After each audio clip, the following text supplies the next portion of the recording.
भारत माता की, गंगा मैया की, गंगा मैया की। उत्तर प्रदेश की राज्यपाल आनंदीबेन पटेल, यहाँ के मुख्यमंत्री श्रीमान योगी आदित्यनाथ जी, उप मुख्यमंत्री केशव प्रसाद मौर्य, ब्रजेश जी पाठक, केंद्रीय मंत्रिमंडल के मेरे सहयोगी जितिन प्रसाद जी, पंकज चौधरी जी, यूपी सरकार के मंत्रीगण, सांसद और विधायकगण, अन्य जनप्रतिनिधि और विशाल संख्या में पधारे हुए मेरे प्यारे भाइयों और बहनों,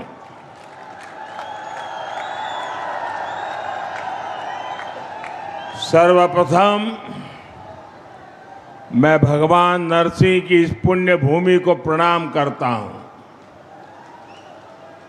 यहां से कुछ किलोमीटर की दूरी पर मां गंगा कृपा बहाती हुई गुजरती है, इसलिए ये पूरा क्षेत्र ही तीर्थ से कम नहीं है।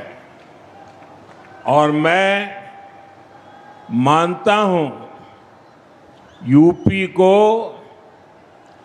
एक्सप्रेस वे का यह वरदान ये भी मां गंगा का ही आशीर्वाद है।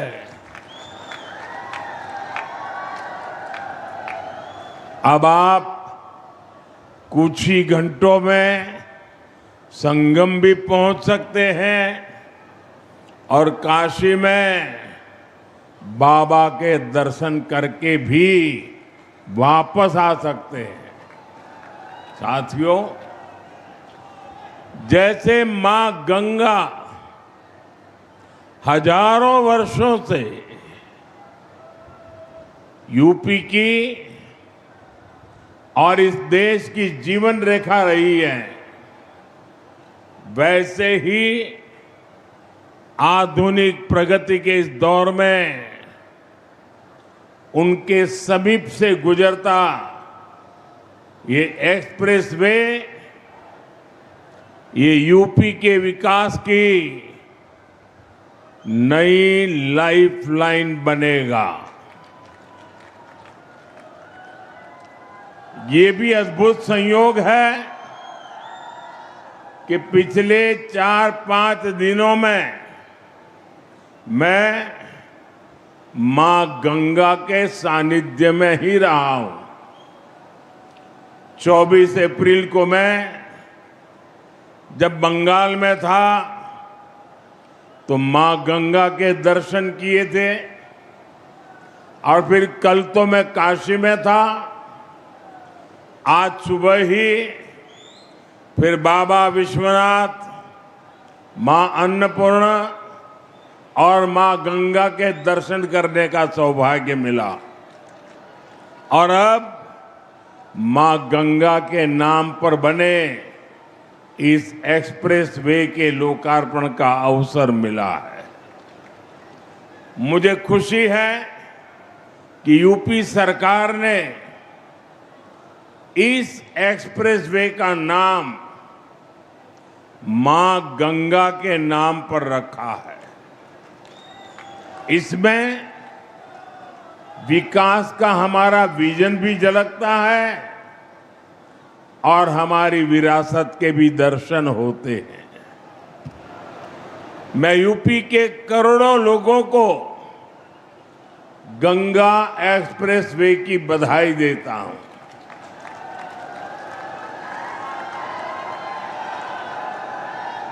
साथियों, आज लोकतंत्र के उत्सव का भी एक अहम दिन है।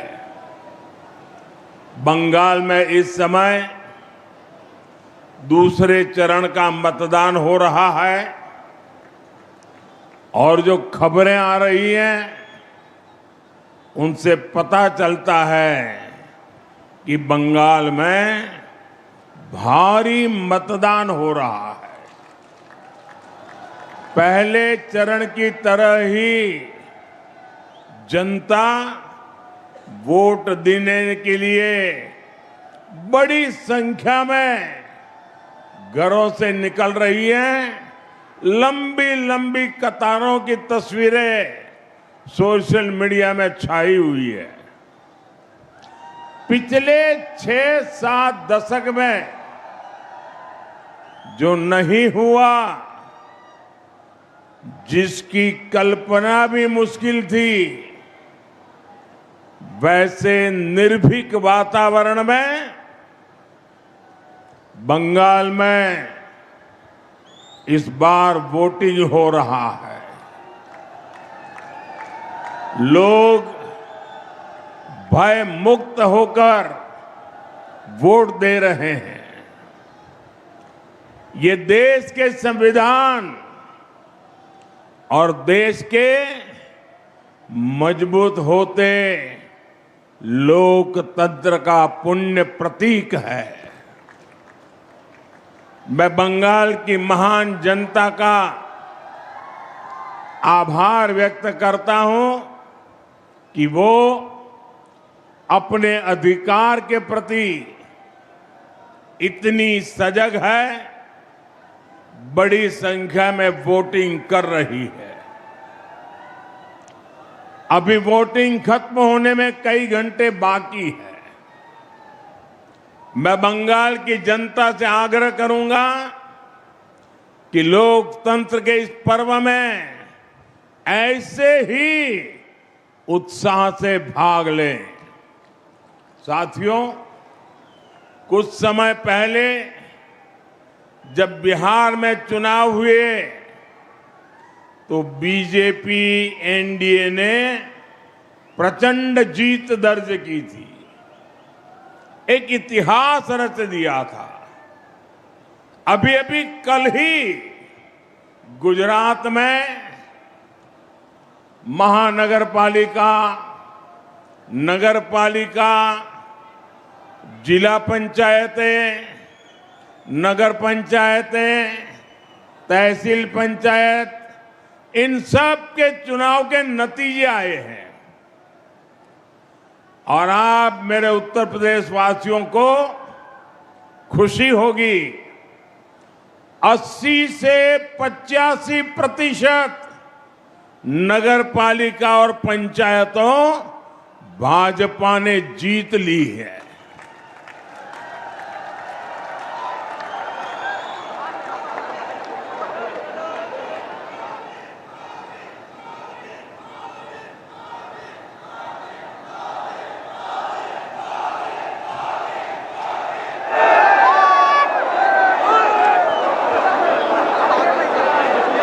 और मुझे विश्वास है कि इन 5 राज्यों के चुनाव में भी भाजपा ऐतिहासिक जीत की हैट्रिक लगाने जा रही है।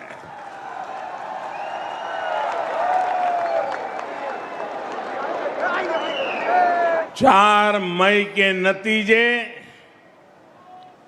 विकसित भारत के संकल्प को मजबूत करेंगे, देश के विकास की गति को नई ऊर्जा से भरेंगे।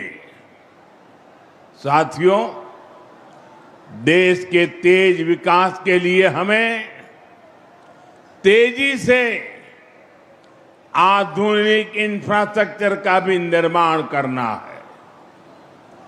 दिसंबर 2021 में गंगा एक्सप्रेसवे का शिलान्यास करने मैं शाहजहांपुर आया था। अभी 5 साल से भी कम समय हुआ है और आप देखिए देश के सबसे बड़े एक्सप्रेसवेज में शुमार यूपी का सबसे लंबा ग्रीन कॉरिडोर एक्सप्रेसवे ये 5 साल के भीतर भीतर बनकर तैयार हो गया है।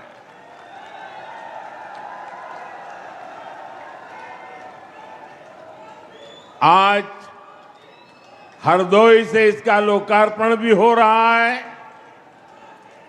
यही नहीं, एक और गंगा एक्सप्रेसवे का निर्माण पूरा हुआ है, तो साथ ही इसके विस्तार की योजना पर भी काम शुरू हो गया है। जल्द ही गंगा एक्सप्रेसवे मेरठ से आगे बढ़कर हरिद्वार तक पहुंचेगा।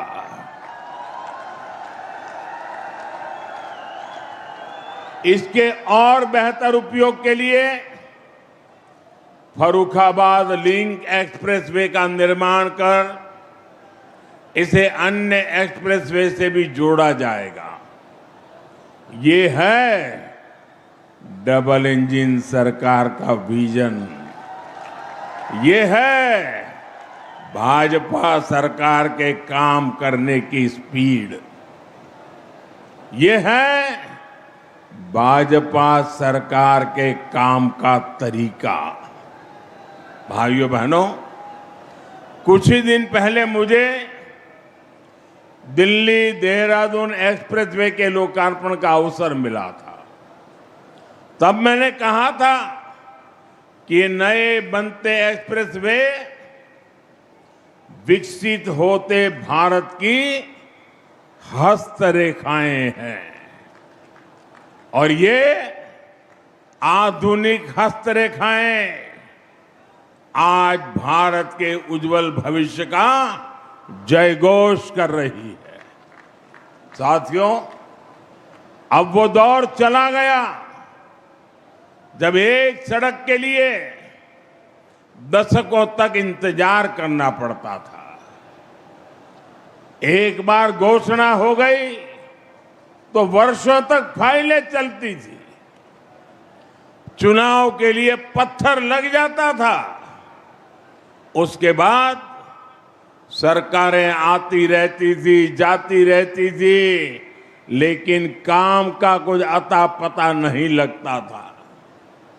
कभी कभी तो पुराने फाइलें ढूंढने के लिए बड़े बड़े अफसरों को 2-2 साल तक मेहनत करनी पड़ती थी। डबल इंजन सरकार में शिलान्यास भी होता है और तय समय में लोकार्पण भी हो करके रहता है। इसलिए ही आज यूपी के एक्सप्रेसवे से भी ज्यादा रफ्तार अगर कहीं है तो वो यूपी के विकास की रफ्तार ही है। साथियों, वो एक्सप्रेसवे केवल एक हाई स्पीड सड़क नहीं है, ये नई संभावनाओं का, नए सपनों का, नए अवसरों का गेटवे है। गंगा एक्सप्रेसवे करीब 600 किलोमीटर लंबा है। पश्चिमी यूपी में मेरठ, बुलंदशहर, हापुड़, अमरोहा, संभल और बदायूं, मध्य यूपी में शाहजहांपुर, हरदोई, उन्नाव, रायबरेली, पूर्वी यूपी में प्रतापगढ़ और प्रयागराज, इनके आसपास के दूसरे जिले, गंगा एक्सप्रेसवे, इससे इन इलाकों के करोड़ों लोगों का जीवन बदलेगा। साथियों, इन क्षेत्रों को गंगा जी और उनकी सहायक नदियों की उपजाऊ मिट्टी का वरदान मिला है, लेकिन पहले की सरकारों ने जिस तरह किसानों की उपेक्षा की, उसके कारण किसान परेशानियों के में ही घिर करके रह गए। यहां के किसानों की फसलें बड़े बाजारों तक नहीं पहुंच पाती थी, कोल्ड स्टोरेज की कमी थी, लॉजिस्टिक का अभाव था, किसानों को उनकी मेहनत का सही मूल्य नहीं मिलता था। अब उन कठिनाइयों का समाधान भी तेजी से होगा। गंगा एक्सप्रेसवे से कम समय में बड़े बाजारों तक पहुंच मिलेगी। यहां खेती के लिए जरूरी इंफ्रास्ट्रक्चर का विकास होगा। इससे हमारे किसानों की आय बढ़ेगी। साथियों, गंगा एक्सप्रेसवे यूपी के एक छोर को दूसरे छोर से तो जोड़ता ही है, ये एनसीआर की असीम संभावनाओं को भी करीब लाएगा। गंगा एक्सप्रेसवे पर गाड़ियां तो दौड़ेगी ही, इसके किनारे नए औद्योगिक अवसर विकसित होंगे। इसके लिए हरदोई जैसे दूसरे जिलों में इंडस्ट्रियल कॉरिडोर विकसित किए जा रहे हैं। इससे हरदोई, शाहजहांपुर, उन्नाव समेत सभी 12 जनपदों में नए उद्योग आएंगे। अलग अलग सेक्टर्स जैसे फार्मा, टेक्सटाइल आदि के क्लस्टर्स विकसित होंगे। युवाओं के लिए रोजगार के नए अवसर भी तैयार होंगे। साथियों, हमारे ये युवा मुद्रा योजना और ओडीओपी जैसी योजनाओं को उसकी ताकत से खुद भी नए नए कीर्तिमान गढ़ रहे हैं। यहां छोटे उद्योग, एमएसएमई को बढ़ावा मिल रहा है। बेहतर कनेक्टिविटी की सुविधा से उनके लिए भी नए रास्ते खुलेंगे। मेरठ की स्पोर्ट्स इंडस्ट्री, संभल का हैंडीक्राफ्ट, बुलंदशहर के सिरेमिक, हरदोई का हैंडलूम, उन्नाव का लेदर, प्रतापगढ़ के आंवला प्रोडक्ट्स, ये सब बड़े स्केल में देश दुनिया के मार्केट में पहुंचेंगे। लाखों परिवारों के इससे आमदनी बढ़ेगी। आप मुझे बताइए, क्या पुरानी सरकार में हरदोई, उन्नाव जैसे जिलों में इंडस्ट्रियल कॉरिडोर बनाने की कल्पना तक हो सकती थी क्या? हमारे हरदोई से भी एक्सप्रेसवे गुजरेगा। ये कोई सोच सकता था क्या कभी? ये काम केवल भाजपा सरकार में ही संभव है। साथियों, पहले यूपी को पिछड़ा और बीमारू प्रदेश कहा जाता था। वही उत्तर प्रदेश आज $1 ट्रिलियन की इकोनॉमी बनने के लिए आगे बढ़ रहा है। ये एक बहुत बड़ा लक्ष्य है, लेकिन इसके पीछे उतनी ही बड़ी तैयारी भी है, क्योंकि यूपी के पास इतनी असीम क्षमता है। देश की इतनी बड़ी युवा आबादी का पोटेंशियल यूपी के पास है। इस ताकत का इस्तेमाल हम यूपी को मैन्युफैक्चरिंग हब बनाने के लिए कर रहे हैं। यूपी में नए उद्योग और कारखाने लगेंगे। यहां जब बड़ी मात्रा में निवेश आएगा, तभी यहां आर्थिक प्रगति के दरवाजे खुलेंगे, युवाओं के लिए रोजगार के अवसर पैदा होंगे। भाइयों बहनों, इसी विजन को केंद्र में रखकर बीते वर्षों में लगातार काम हुआ है। आप सब खुद भी महसूस कर रहे हैं, जिस यूपी की पहचान पहले पलायन से होती थी, आज उसे इन्वेस्टर समिट और इंडस्ट्रियल कॉरिडोर के लिए जाना जा रहा है। यूपी की इन्वेस्टर समिट में देश और दुनिया से कंपनियां आती हैं। यूपी में हजारों करोड़ रुपए का निवेश हो रहा है। आज अगर भारत दुनिया में दूसरा सबसे बड़ा मोबाइल निर्माता है, तो उसमें बहुत बड़ा योगदान यूपी का है। आज भारत जितने मोबाइल बना रहा है, उसमें आधे मोबाइल हमारे यूपी में बन रहे हैं। अभी कुछ ही हफ्ते पहले मैंने नोएडा में सेमीकंडक्टर प्लांट का शिलान्यास भी किया है। साथियों, आप सब जानते हैं, एआई के इस दौर में सेमीकंडक्टर कितनी बड़ी फील्ड बनाती जा रही है। यूपी उसमें भी लीड लेने के लिए आगे बढ़ रहा है। भविष्य में असीम अवसरों वाला बहुत बड़ा क्षेत्र यूपी के लोगों के लिए खुल रहा है। साथियों, उत्तर प्रदेश का औद्योगिक विकास आज भारत की सामरिक ताकत भी बन रहा है। आज देश के 2 डिफेंस कॉरिडोर में से एक यूपी में है। बड़ी बड़ी डिफेंस कंपनियां यहां अपनी फैक्ट्री लगा रही है। ब्रह्मोस जैसी मिसाइलें जिनका लोहा दुनिया मानती है, आज वो यूपी में बन रही है। रक्षा उपकरणों के निर्माण में जो छोटे छोटे पार्ट चाहिए होते हैं, उनकी सप्लाई के लिए एमएसएमई को काम मिलता है। इसका बहुत बड़ा लाभ उत्तर प्रदेश के एमएसएमई सेक्टर को हो रहा है। छोटे छोटे जिलों में भी अब युवा बड़े बड़े उद्योगों से जुड़ने का सपना देख सकते हैं। साथियों, आज उत्तर प्रदेश इतनी तेज गति से विकास कर रहा है क्योंकि यूपी ने पुरानी सियासत को भी बदला है और नई पहचान भी बनाई है। आप याद करिए, एक समय यूपी की पहचान गड्ढों से होती थी। आज वही यूपी देश में सबसे ज्यादा एक्सप्रेस वेज वाला प्रदेश बन चुका है। पहले यहां पड़ोस के जिले तक जाना भी बड़ा मुश्किल होता था, लेकिन आज उत्तर प्रदेश में 21 एयरपोर्ट है, 5 इंटरनेशनल एयरपोर्ट है। अब तो नोएडा इंटरनेशनल एयरपोर्ट का उद्घाटन भी हो चुका है। गंगा एक्सप्रेसवे से नोएडा इंटरनेशनल एयरपोर्ट कुछ ही घंटों की दूरी पर है। भाइयों बहनों, हमारा उत्तर प्रदेश भगवान राम और भगवान कृष्ण की धरती है, लेकिन पिछली सरकारों ने अपनी करतूतों के कारण अपराध और जंगल राज को यूपी की पहचान बना दिया था।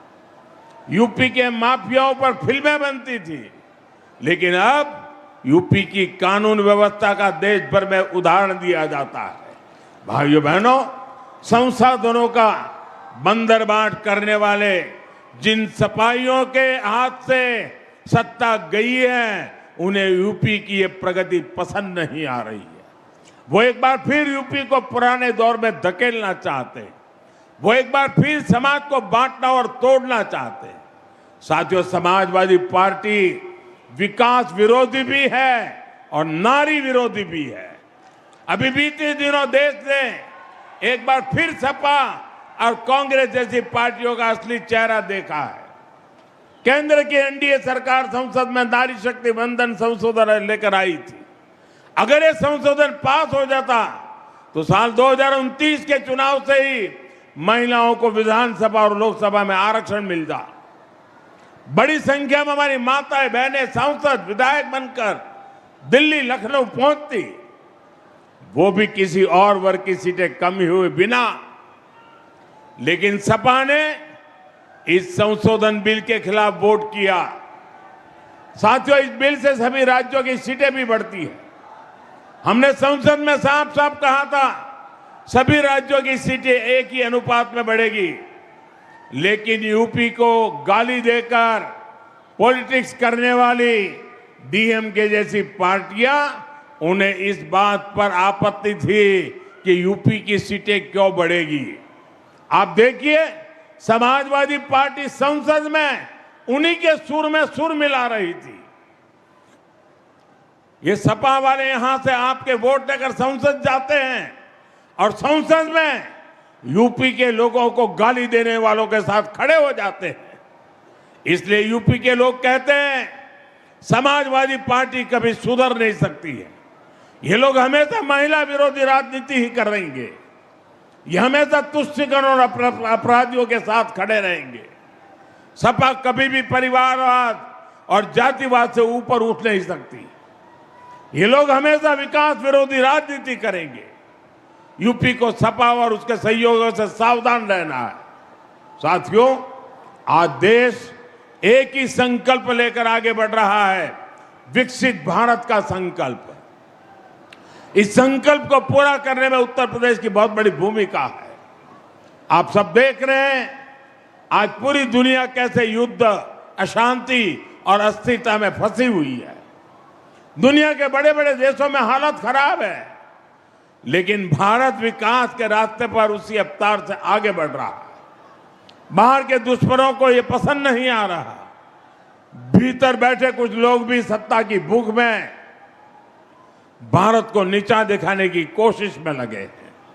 फिर भी हम न केवल सुरक्षित है, बल्कि विकास के नए नए कीर्तिमान भी गढ़ रहे हैं। हम आत्मनिर्भर भारत का अभियान को आगे बढ़ा रहे हैं। हम आधुनिक से आधुनिक इंफ्रास्ट्रक्चर का निर्माण कर रहे हैं। गंगा एक्सप्रेसवे इसी दिशा में एक और मजबूत कदम है।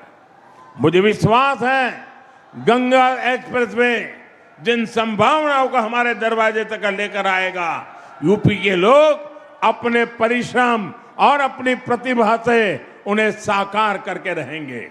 इसी संकल्प के साथ आप सभी को एक बार बहुत बहुत बधाई, बहुत बहुत धन्यवाद।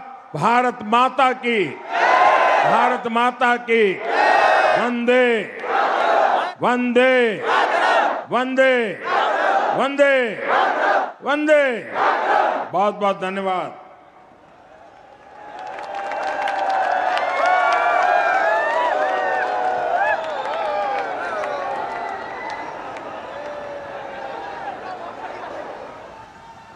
प्रधानमंत्री मोदी का संबोधन आप सुन रहे थे। गंगा एक्सप्रेसवे का उद्घाटन हो चुका है। 12 जिलों से होकर गुजरेगा गंगा एक्सप्रेसवे। रात में लैंडिंग की सुविधा वाला पहला